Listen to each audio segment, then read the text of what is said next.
Reserve बँकेनं $12 billion सोनं हे विकलेलं आहे.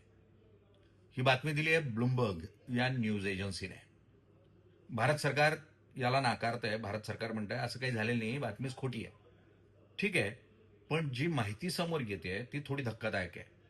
हे $12 बिलियन सोनं का विकण्यात आलं रिझर्व्ह बँकेकडून, तर या संदर्भात असं सांगितलं जात आहे की डॉलर हा सातत्यानं कोसळत होता आणि तो कधीही 100 पार जाऊ शकतो अशी भीती होती.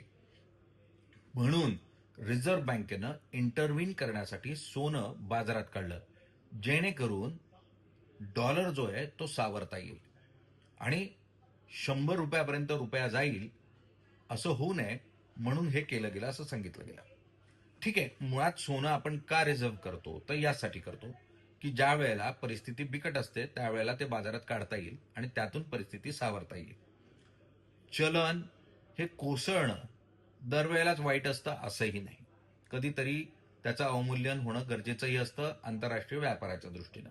मात्र आत्ता जे अवमूल्यन होत आहे किंवा रुपया जो सातत्यानं कोसळतोय यामागे कारण तेल आहे, खाद्यतेल आहे, इतकंच नाही तर आयात खूप मोठ्या प्रमाणावर आहे. सोन्याची आयात आहे, चांदीची आयात आहे. आर्थिक नियोजन हे आपलं चुकलंय का असा प्रश्न या निमित्तानं तयार होतो.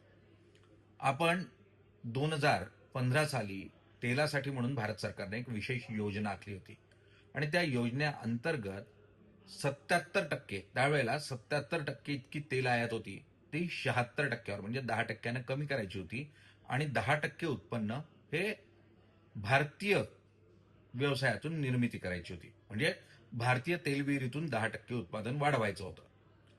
मात्र त्याऐवजी जर 2025चे आकडे आपण बघितले तर 77%चं जे आयात होती ती 87%वर गेली. म्हणजे 10% कमी करण्याचं उद्दिष्ट होतं ते 10%ने वाढलंय आणि आता भारतीय उत्पादन तेलाचं फक्त 13% उरलंय.